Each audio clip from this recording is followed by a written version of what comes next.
ఒక అంశం మాట్లాడాలి. నిన్న గౌలిదొడ్డి ఏరియాలో మనం మాట్లాడుతున్నాం కదా. గౌలిదొడ్డి ఏరియాలో దాదాపు 5 ఎకరాల భూమికి సంబంధించిన వ్యవహారం ఇది. ఎకరం 100 కోట్లు ఉండే భూమి ఇది. మనం మొన్న లాస్ట్ టైం పోయి రావడం జరిగింది. గౌలిదొడ్డి బసవతారక నగర్.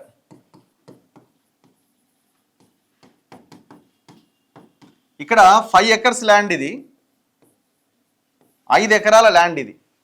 ఇప్పుడు రేవంత్ రెడ్డి 2021లో కేటీఆర్ వీళ్ళందరూ కలిసి అవి కూలగొట్టినప్పుడు నేను వీడియో చేసిన, మీరు చూసే ఉంటారు. కూలగొట్టినప్పుడు రేవంత్ రెడ్డి పోయి దుప్పట్లు, పండ్లు, కూరగాయలు అన్ని బియ్యం గియ్యం అన్ని ఇచ్చొచ్చిండు వాళ్ళందరికీ. ఎట్లా కూలగొడతారు? వీళ్ళందరికీ 60 గజాల స్థలం ఇస్తాం, మేము అధికారంలోకి వచ్చాక ఇస్తాం, వీళ్ళని కనుక పంపిస్తే ఎమ్మెల్యే ఇంటి ముందు వంటవార్పు చేస్తామని ఆనాడు ముఖ్యమంత్రి మాట్లాడండి. ఎప్పుడు ఇది? 2021లో ఆయన కాంగ్రెస్ నాయకుడిగా పిసిసి అధ్యక్షుడి హోదాలో కేటీఆర్ కూలగొట్టినప్పుడు పోయింది రేవంత్ రెడ్డి. ఇప్పుడు 2025లో 4 వారం రోజుల కింద ఇదే రేవంత్ రెడ్డి హయాంలో మళ్ళీ ఆ గుడిసెలు కూలినాయి. ఏమనాలిగా? ఎవరిని అనాలా? ముఖ్యమంత్రిని అనాలి కదా. ఇప్పుడు ఇవాళ నమస్తే తెలంగాణలో ఒక పెద్ద వార్త అయ్యాలి చూడండి. 9,000 కోట్ల బిగ్ భూదందా. ఇది మాట్లాడింది, బయటకు తీసుకొచ్చింది మన తొలి వెలుగు. నేనే అక్కడికి వెళ్ళిన లొకేషన్కి. నిన్న ఇక్కడ చాలా పెద్ద ఎత్తున దాడి జరిగింది. దాదాపు 200 మంది హిజ్రాలని లేకపోతే ఇంకా డబ్బులు ఇచ్చి పెద్ద రౌడీలని, రౌడీ షీటర్లని రంగంలోకి దింపి వాళ్ళ మీద దాడి చేసే ప్రయత్నం చేశారు. వాళ్ళందరేమో పాపం ఇక్కడ ఉన్నారు. ఎక్కడ? బసవతారక నగర్ వాళ్ళంతా వచ్చి ఇక్కడ సోమాజిగూడ ప్రెస్ క్లబ్లో ప్రెస్ మీట్ పెడితే వీళ్ళందరూ అక్కడికి వెళ్ళిపోయారని చెప్పి అక్కడ ఉన్న వాళ్ళ మీద అటాక్ చేసి వాటిని అన్నింటినీ మళ్ళీ కట్టుకున్న వాటిని మళ్ళీ కూల్చేసారు ఆ గుడిసెలని. ఎవరు పంపించారు మరి వీళ్ళని? అరే మీకు దమ్ముంటే గ్రౌండ్లోకి రండి రా భయ్. మీరు దమ్ముంటే, ఎవడైతే లీడర్లు దీని వెనకాల ఉన్నారో, దొంగలు దీని వెనకాల దాచుకొని ఈ దందా నడిపిస్తున్నారో, దమ్ముంటే బయటికి రండి. ఇంత భయంకరమైన లా అండ్ ఆర్డర్ ఇష్యూని హోంశాఖ మంత్రి, ముఖ్యమంత్రి మీ చేతిలోనే ఉంది. ఎందుకు మరి క్రియేట్ చేస్తున్నారు? దీని వెనకాల రకరకాల పేర్లు వినిపిస్తున్నా. నాకు క్లారిటీ లేదు కాబట్టి చెప్పలేకపోతున్నా. అక్కడ బాధితులు చెప్పింది గతంలో కేటీఆర్ ఉన్నాడు, మై హోమ్ వాళ్ళకి అమ్మేసిరని అన్నారు మొన్నటిదాకా. ఇప్పుడు రేవంత్ రెడ్డి వచ్చిండు, జానారెడ్డి కొడుకు రఘువీర్ రెడ్డి ఇందులో ఇన్వాల్వ్ అయ్యిందని బాధితులు చెప్తున్నారు. మరి అది ఎంతవరకు అన్నది మీరు బయటకు వచ్చి చెప్పాలి. ఆయన ఒక్కని పేరే వినిపిస్తలేదు, కొన్ని పేర్లు ఉన్నాయి, మొత్తం ముఖ్యమంత్రి చుట్టూన్న వాళ్ళ పేర్లే వినిపిస్తున్నాయి. ఇంకొక దగ్గర ముఖ్యమంత్రి కుటుంబ సభ్యుల పేర్లు కూడా 1-2 వినిపిస్తున్నాయి. అంటే ఏది వాస్తవం? మీరు బయటికి రండి. ఎవరికి భూమి వచ్చిందని మీరు క్లెయిమ్ చేస్తున్నారు? 1955 నుంచి మేము పహానీల్లో ఉన్నామని చెప్పి ఫ్రాడ్గా ఎంటర్ అయిపోయి, ఇది ప్యూర్లీ గవర్నమెంట్ ల్యాండ్. ఇది 1982 నుంచి వీళ్ళంతా పాపం ఒడ్డరోళ్ళు వీళ్ళంతా. 1982 నుంచి అక్కడ క్రషర్లు ఉంటే క్రషర్లలో పనిచేసుకుంటూ ఆడ రాయి కొట్టుకుంటూ ఇక్కడ పక్కన ఉన్న ప్లేస్లో వీళ్ళు గుడిసెలు వేసుకొని 1982 నుంచి ఉన్నారు. నేను కూడా బుట్టలే ఇంకా అప్పటికి. అంటే దాదాపు 40 ఏళ్ళ నుంచి వీళ్ళు ఉన్నారు అక్కడ. వాళ్ళకి ఆధార్ కార్డులు ఉన్నాయి, రేషన్ కార్డులు ఉన్నాయి, కరెంటు బిల్లులు ఉన్నాయి, సర్వం ఉన్నాయి వాళ్ళకి. ఇప్పుడు 2015లో సుప్రీంకోర్టు జడ్జిమెంట్ ఏదో ఇచ్చిందని, సుప్రీంకోర్టు ఏమన్నా మీకు టైటిల్ ఇచ్చిందా? లేదే. మరి ఎట్లా ఎంటర్ అయ్యారు? 2021లో కూడా ఆర్డీఓ చంద్రకళ ఆనాడు చేసిన దందా ఇది, కేటీఆర్ ఇదితో ఆమె చేసిన వ్యవహారం. మరి ఇప్పుడు ఎవడు చేస్తున్నాడు? ఎంత ఘోరం చూడండి. ఇప్పుడు ఈయన రాసిండు 9,000 కోట్ల బిగ్ భూదందా, గోపనపల్లిలో 90 ఎకరాలకు సర్కారు పెద్దలు వేశారట. సిగ్గునాదరపై ఇది రాసుకోవడానికి మీకు కనీసం ఎవడు? ఇది 2021లో వీళ్ళ గుడిసెలు కూల్చేసింది. వీళ్ళ గుడిసెలు ఆనాడు కూల్చేసింది కేటీఆరే.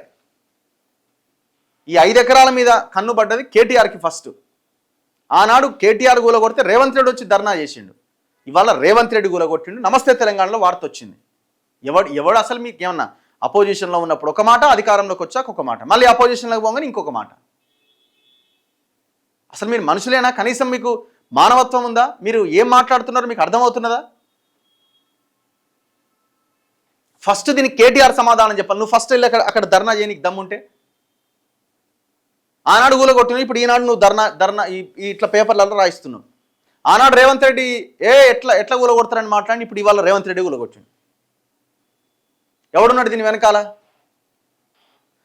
ఇప్పుడు ఆ నాగర్ కర్నూలు ఫైనాన్స్ బాధితులది చాలా పెద్ద సమస్యనే. ఇప్పుడు ఇది చాలా పెద్ద సమస్య. ఇగో బసవతారక్ బస్తీలో మేము ఏండ్ల తరబడి గుడిసెలు వేసుకొని ఇండ్లు కట్టుకొని ఉంటున్నాం. ఆధార్, రేషన్ కార్డులు, విద్యుత్తు, నీటి బిల్లులు ఉన్నాయి. కొందరు మా మీదకి వచ్చి దౌర్జన్యం చేస్తున్నారు. మమ్మల్ని కొట్టి భూములు గుంజుకుంటున్నారు. హిజ్రాలను పురమాయించి దాడులు చేయిస్తున్నారు. న్యాయం చేయాల్సిన అధికారులు ఈ భూములపైన కబ్జాదారులకే ఎన్ఓసి ఇచ్చిరట. ఎట్లిస్తారు ఎన్ఓసి?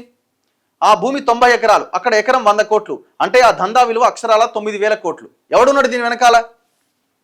భాగ్యనగర్ టీఎన్జీఓకు దక్కాల్సిన భూమిపైన కన్ను. గుట్టు చాపుడు కాకుండా బసవతారక నగర్ ఖాళీ. గుడిసెవాసులను బలవంతంగా వెళ్ళగొడుతున్న వైనం. తీగలాగితే బయటపడ్డ 90 ఎకరాల భూదందా. తెర వెనుక బిగ్ బ్రదర్స్, కొందరు కాంగ్రెస్ నేతలు. దగ్గరుండి వ్యవహారాన్ని నడుపుతున్న సలహాదారు ఎవరు? వేం నరేందర్ రెడ్డి. సలహాదారు అంటే ఆయనే కదా. 10 ఏళ్ళు ఆ భూమిని కాపాడిన కేసీఆర్ సర్కార్. మీ మొహం, మీ బొంద. 10 ఏళ్లలో ఏనాడో లేపుదామని ప్రయత్నం చేసిన 2021లో గుడిసెలు గులగొచ్చిన వాళ్ళని అడగని చెప్తారు. 10 ఏళ్ళట కేసీఆర్ ఆ భూమిని కాపాడినట. తలకాయన అదరపై కనీసం చెప్పుకోవడానికి. పోరంబోకు భూమిగా రెవెన్యూ రికార్డ్స్లో నమోదు. కాంగ్రెస్ రాగానే ప్రైవేటు వ్యక్తులకు కట్టబెట్టే కుట్రలు. సుప్రీంకోర్టు పాత ఉత్తర్వులు చూపించి లబ్ధికి యత్నం. ముందుగానే వారితో సర్కారు పెద్దల ఒప్పందాలు. 30 ఎకరాలకు ఎన్ఓసి జారీ అయిందన్న తహసీల్దార్. ఎవడు ఎన్ఓసి ఇవ్వడానికి? ఎంత అన్యాయం, ఎంత అన్యాయం ఇది. అసలే భూములు దీన్ని సస్తారా మీరంతా? మీ పిల్లలకి వీళ్ళ ఉసురు తగులుతుంది. అమాయకమైన నిరుపేదలు వాళ్ళంతా. ఒడ్డెరోళ్ళు, ఎస్సీలు, బీసీలు ఉన్నారు వాళ్ళంతా. మీ పిల్లలకి పిల్లలకి ఆ ఉసురు తగులుతుంది మీకు అన్యాయంగా. వాళ్ళు పెట్టే శాపనార్థాలు మీ అసలు మామూలుగా లేవు. అలా అవి వింటే మీ చెవులలో రక్తం కారుతుంది మీకు. ఇప్పుడు మీరు అక్కడికి హిజ్రాలని, రౌడీలని, గూండాలని పంపించేది ఎక్కడిది? దమ్ముంటే మీరు రండి, ఈ భూమి మాదని. ఎవడెందుకు వస్తలేడు? ఇంట్లో బీజేపీడు, కాంగ్రెస్ ఓడు, బీఆర్ఎస్ ఓడు అంతా కొల్లుడై వ్యవహారం నడిపిస్తున్నారు. ఇంట్లో వాడు వీడని కాదు, అంతా కార్పొరేటర్ ఏమో బీజేపీ, ఎమ్మెల్యేనేమో బీఆర్ఎస్లో గెలిచి కాంగ్రెస్లోకి వచ్చిన ఆయన. అధికారంలో ఉన్నదేమో కాంగ్రెస్ పార్టీ. ఆ వీడియోలు ఏవి? ఎంత దారుణం పాపం. వాళ్ళ మీద జరిగిన అటాక్ ఎంత ఘోరం అంటే దాదాపు ఒకరి కాళ్ళు ఇరిగింది.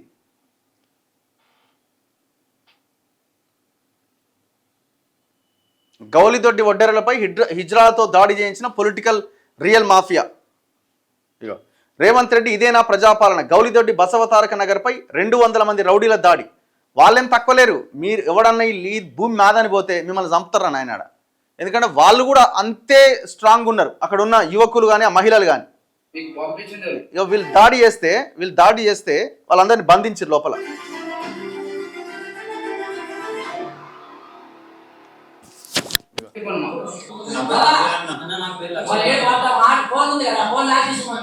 మీకు పంపించింది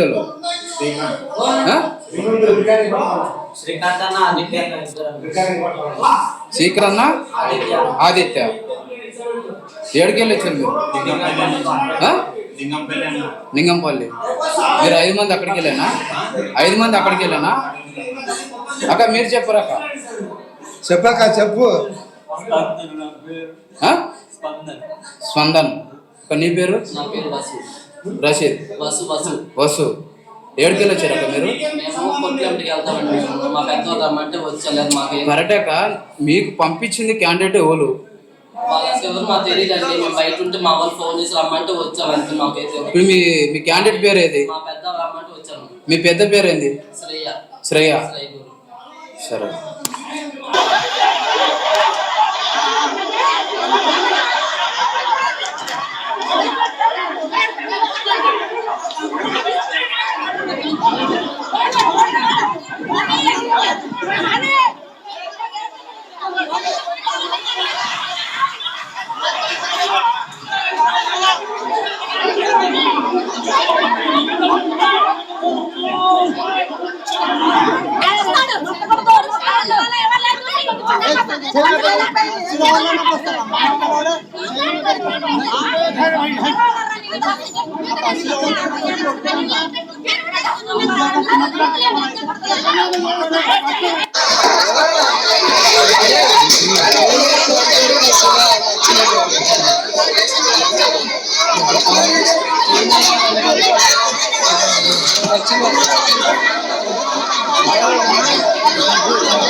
బండి కాసుకున్నాం రోడ్డు